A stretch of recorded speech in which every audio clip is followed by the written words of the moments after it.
अस्सलाम वालेकुम दोस्तों, क्या हाल है? ठीक ठाक है। आइए सब खैरियत से होंगे। मैं हूं आपका दोस्त सलाउद्दीन शेख, आपके चैनल के साथ let's go with Salauddin Sheikh.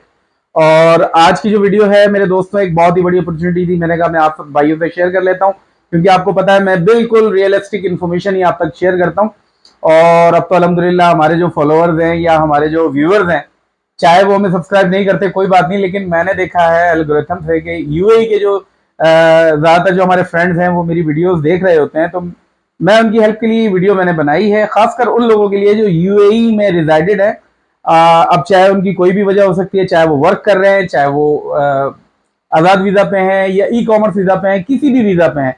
अगर आप रेजिडेंस ऑफ यूएई हैं तो आपके लिए वीडियो है, क्योंकि ज्यादातर जो दोस्त हैं उनकी ये ख्वाहिश होती है कि यूएई जाने के बाद वो इसको एक बेसिस बनाते हैं कि आगे उन्होंने एक सेकंड कंट्री, थर्ड कंट्री का इंतखाब करना होता है। तो सबसे ज्यादा जो लोगों की जो डेस्टिनेशन है, फर्स्ट चॉइस है, वो यूरोप है। यूरोप में शेंगन एरिया जो है मेनली लोगों की प्रेफरेंस है। और खासकर हमारे दोस्तों को ये नहीं पता होता कि आखिरकार कहाँ पे वीजा ज्यादा लग रहे हैं। और देखें, जहां पे वीजा लग रहे हैं, पहली बात तो आपकी फाइल कंप्लीट होनी चाहिए। अगर आपकी फाइल कंप्लीट है, उसके बाद फिर ये देखना होता है कि कितने लोगों का फ्लुएंस ज्यादा है। अगर वहां पे आपने कैटेगरी फुल कर दी है तो फिर वीजा के मसले मसाइल होते हैं। लेकिन अभी मैं एक कंट्री की आपको एक ऐसी इन्फॉर्मेशन देने जा रहा हूं, उसका मैं अप्लाई करने का तरीका भी मैं आपको बताऊंगा। और साथ ही साथ ये भी बताऊंगा कि कितने लोगों को एक्सेप्टेंस रेट आ रहा है। तकरीबन लोगों की वीजा लग रहे हैं और बहुत ही सिंपल डॉक्यूमेंट्स हैं। अपॉइंटमेंट में भी कोई दिक्कत नहीं है। अगर अपॉइंटमेंट में आपको कोई दिक्कत आती है तो सलाउद्दीन भाई आपका मौजूद है, आप मुझसे व्हाट्सएप पर रब्ता कर सकते हैं। इंशाल्लाह मैं आपकी हेल्प करूंगा। और अगर वरना तो कोशिश करें खुद से करें, नहीं होता तो फिर मेरी सर्विसेज लें। और आपको पता है प्रोफेशनल सर्विसेज के चार्जेस होते हैं अगर आप लेना चाहते हैं। वैसे मैंने आपको बता दिया, मैं आपको पूरा तरीका समझाऊंगा कि आपने कैसे करना है। तो कंट्री के लिए मेरे ख्याल से मैं ज्यादा इसमें कोई आपके लिए सस्पेंस नहीं रखता हूँ। मैं स्पेन की बात कर रहा हूँ। अगर आप स्पेन, जो कि बहुत ही खूबसूरत कंट्री है, टूरिज्म के हवाले से भी बहुत अच्छा है, और पाकिस्तान से एटलीस्ट जो लोग ट्रैवल करना चाहते हैं इंडिया से, उन लोगों को अपॉइंटमेंट की भी दिक्कत आती है और उनको 2 से 3 महीने जवाब आने में लग जाते हैं। और अगर आप यूएई से भी अप्लाई करेंगे आपको 1 महीने से ज्यादा टाइम लग जाएगा, लेकिन आपके वीजा लगने के तकरीबन अप टू 95% चांसेस हैं, क्योंकि अल्हम्दुलिल्लाह जितने लोगों की फाइल्स जा रही हैं उनके वीजाज लग भी रहे हैं। अब ज्यादातर लोग आना नहीं चाहते हैं कैमरे के सामने, तो मेरा कोई कसूर नहीं है। अब उन लोगों के वीजा लग जाते हैं, कहते हैं सलाउद्दीन भाई आपने हमसे हमारा काम कर दिया, हमें हेल्प कर दी, आपके सर्विसेज चार्जेस आपको मिल गए, तो भाई हम कैमरे पे नहीं आना चाहते। तो भाई मैं सिर्फ और सिर्फ आपको इन्फॉर्मेशन शेयर कर सकता हूँ। तो स्पेन जो है बहुत खूबसूरत कंट्री है। टूरिज्म के हवाले से, सेटलमेंट के हवाले से, आपका इरादा है आप वहां जाना चाहते हैं और वहां जाने के बाद आप अपना टूरिस्ट वीजा किसी और कैटेगरी में कन्वर्ट कराना चाहते हैं, तो वो भी आप बहुत आसानी से कर सकते हैं। लेकिन अब उस तरफ हम जाएंगे तो बहुत ही एक डिफरेंट टॉपिक हो जाएगा और वीडियो भी आपकी बहुत लंबी हो जाएगी, फिर आपको देखने में मजा नहीं आएगा। तो मेरा इरादा है कि मैं सिर्फ पॉइंट टू पॉइंट चलूं। तो उसमें आपको सबसे पहले अपॉइंटमेंट लेना है, जो कि बीएलएस की अपनी वेबसाइट है, बीएलएस स्पेन। आप टाइप करेंगे, वहां पे जाके आप अपनी लोकेशन बताएंगे, और उसके बाद अगर अपॉइंटमेंट कोई अवेलेबल होगी तो आपको मिल जाएगी। और अपॉइंटमेंट के हवाले से मैं आपको बता चुका हूँ। आपको कोई दिक्कत आती है तो सलाउद्दीन भाई से आप रब्ता करें, जो कि मैं हूं, नाचीज, या किसी और से रब्ता करें, तो वो आपकी हेल्प करेगा। और सेकेंडली आपको रिक्वायरमेंट क्या क्या होंगी? रिक्वायरमेंट फर्स्ट ऑफ ऑल आपके पास आपका पासपोर्ट होना चाहिए। पासपोर्ट जो है वो मिनिमम 6 मंथ वैलिड होना चाहिए आफ्टर द डिपार्चर। यानी जब आप वहां पहुंचे, जैसे मिसाल के तौर पे आपने अप्लाई किया, आपका एक्सपेक्टेड ट्रैवल है कि आपने जाना है दिसंबर 2023, तो मिनिमम जून 2024 तक वैलिड होना चाहिए आपके पहुंचने के बाद। अगर ऐसा नहीं हुआ तो वीजा आपका ऑलमोस्ट रिजेक्ट है। पहली तो ये बात हो गई। इसके अलावा व्हाइट बैकग्राउंड में आपकी पिक्चर्स चाहिए 35x45। तो ये डायमेंशन आप देख लें, वरना आप किसी अच्छे फोटोग्राफर के पास जाएंगे और उसको कहेंगे कि जी मुझे एज पर शेंगन रिक्वायरमेंट तस्वीर चाहिए, फोटोग्राफ चाहिए, तो वो आपको बना के दे देगा। यूएई में इस चीज का कोई मसला नहीं है, बहुत आसान है, मैंने खुद भी अपने तौर पे देखा है। तो रिक्वायरमेंट हो गई कुछ चीजों में। अभी इसके अलावा आपकी एक होटल बुकिंग चाहिए होगी। जो भी आप टूरिज्म करना चाह रहे हैं, जितने दिन के लिए वहां पे रहेंगे, आपने एक ट्रैवल हिस्ट्री यानी कि एक बनानी है, उनको देनी है कि जी मैं इतने दिन से लेके, यानी कि 13 तारीख से लेके 19 तारीख तक रहूंगा। 6 से 7 दिन से ज्यादा आपने बिल्कुल भी मेंशन नहीं करना, आपने बस यही ट्रैवल बनाना है। और साथ ही साथ आपकी जो एमिरेट्स आईडी है वो भी आपकी चाहिए होगी।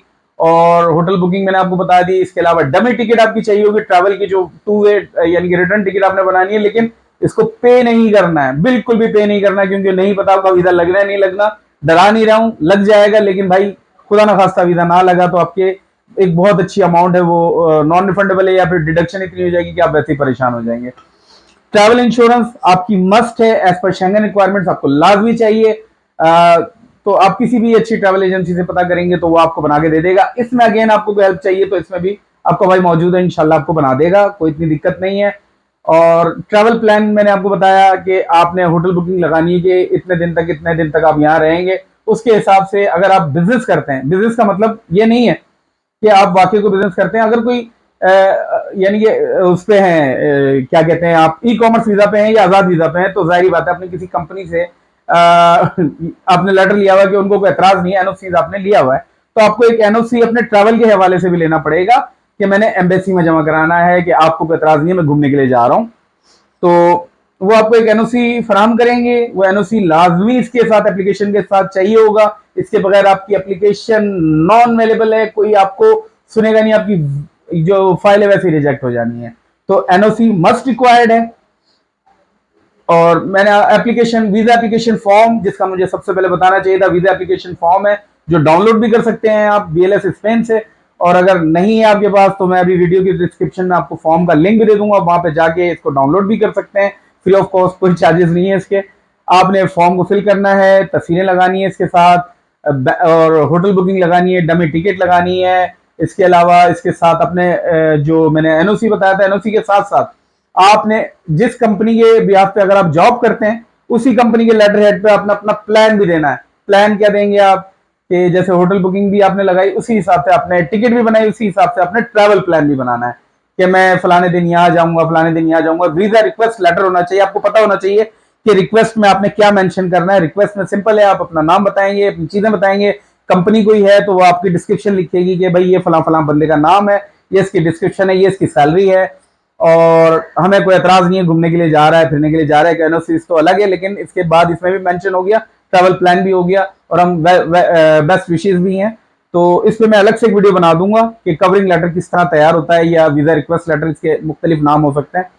तो ये भी लाजमी चाहिए, ये आपकी एप्लीकेशन को एक जान देता है और ये बहुत जरूरी है। ये नहीं लिखेंगे तो समझ लें आपकी वीजा एप्लीकेशन वैसे ही रद्द है, कोई फायदा नहीं है। तो ये भी आपके सामने क्लियर कर दिया मैंने। और इसके अलावा जो वीजा फीस की बात आ जाती है, तो देखें वैसे जो इसकी नॉर्मल जो वीजा फीस है वो 80 यूरोज ही है। अब आप यूएई के रुपीज में कन्वर्ट करके देख लीजिएगा दिरहम में वो कितने बनते हैं, वो आपको क्लियरली पता चल जाएगा। और कुछ चार्जेस होंगे बीएलएस स्पेन के जो कि आपको बाकायदा तौर पे वो आप पे एप्लीकेबल होंगे, और आपको उस पर जब आप अपॉइंटमेंट करेंगे तो आपको लोकेशन में मिल जाएगी कि आपने अपनी वीजा एप्लीकेशन कहाँ जमा करानी है। आप दुबई में भी करा सकते हैं, अबू धाबी में भी करवा सकते हैं। तो ये चीजें भी आपकी क्लियर हो गई। जब आप ये चीजें तमाम की तमाम ले जाने के बाद अपने वीजा एप्लीकेशन सेंटर पे जमा करवाएंगे तो उसके बिहाफ पे आपको बाकायदा तौर पे अगर अदर सर्विसेज भी आप लेना चाहें, जैसे तस्वीर आप बनवाएंगे, अगर आपने नहीं बनवाई होगी इनके एप्लीकेशन सेंटर पे बनवाएंगे, थोड़ी महंगी बनेगी, कोई फायदा भी नहीं है। ये मत सोचिएगा कि आपका वीजा लग जाएगा, उनका कोई काम नहीं है, दे आर प्रोफेसर, तो आप खुद ही बनवा के ले जाएं, क्योंकि सर्विसेज चार्जेस बहुत ज्यादा होते हैं, आपको बहुत एक्सपेंसिव पड़ने वाली है। वीजा एप्लीकेशन फॉर्म आपको नहीं भरना आता, आप इनके सेंटर पे जाएं, वो खुद एप्लीकेशन भरने में आपको हेल्प करेंगे, उसके भी चार्जेस हैं। वरना किसी अगर आपको लगता है आप एप्लीकेशन अपनी सही से नहीं भर सकते हैं तो किसी की सर्विसेज ले लें, वो आपको पूरा पैकेज दे देगा, आपको अपॉइंटमेंट भी करवा देगा, आपका वीजा एप्लीकेशन फॉर्म भी आपको फिल करवा देगा, होटल बुकिंग, डमी टिकट और तमाम जो कवरिंग लेटर के हवाले से। और हाँ, पे स्लिप आपको लाजमी चाहिए। पे स्लिप नहीं है तो अगेन आप उनके लेटर हेड पे भी बनाएंगे तो काफी है।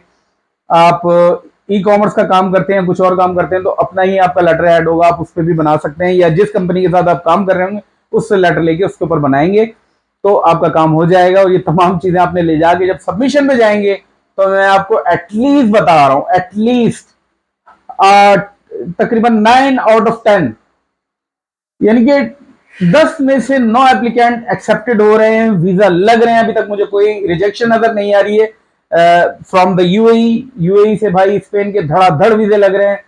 मैं अपने पाकिस्तानी भाइयों को क्लियरली कहना चाहता हूं, भाई अगर आप लोगों का प्रोग्राम है यूएई से आपने प्रोग्राम बनाया हुआ था कि आपने यूरोप जाना है, तो भाई देखो ये बहुत अच्छा मौका है, आप लोगों के वीजा लग रहे हैं। और मैं आपको डेफिनेटली बता रहा हूँ ये बहुत अच्छा टाइम है। ये ना हो कि उनकी एक कोटा होता है, हर कंट्री का होता है कि भाई इस मुल्क से हमने इतने लोगों को वीजा देने हैं, जब वो कोटा उनका पूरा हो जाता है उसके बाद फिर वीजा रिजेक्शन शुरू हो जाती है। और आगे टूरिज्म का भी टाइम बिल्कुल सर पे खड़ा हुआ है, क्योंकि जो टूरिज्म पीरियड है शेंगन एरियाज के लिए वो सितंबर से लेके दिसंबर जनवरी तक ही होता है। तो ये बड़ा ही एक ब्रिलियंट टाइम है भाई अप्लाई करने के लिए। आप लोगों ने अप्लाई करना है और मैं आपको बता रहा हूँ आपका वीजा भी लग जाएगा और मैक्सिमम 30 to 45 डेज आपको रिजल्ट मिल जाएगा। और आप अपने भाई को भाई कुछ नहीं कीजिएगा, सिर्फ दुआ दीजिएगा, मुझे दुआ ही आपकी चाहिए। और साथ ही साथ मुझे कोई गाना याद आ गया था इसलिए हंसी आ गई। और इसके साथ भाई अगर कुछ अपने भाई के लिए कर सकते हैं या अपने दोस्तों के लिए कर सकते हैं, आपको लगता है कि मेरी इन्फॉर्मेशन बिल्कुल ऑथेंटिक है, किसी के काम आ सकती है, तो भाई शेयर कर दिया करें। मैं बड़ी मुश्किल से आप लोगों के लिए इन्फॉर्मेशन गैदर करता हूँ, लाइक कर दिया करें। और अगर कुछ समझ में नहीं आता तो भाई आप कमेंट करके मुझसे पूछ लिया करें, व्हाट्सएप के थ्रू पूछ लिया करें।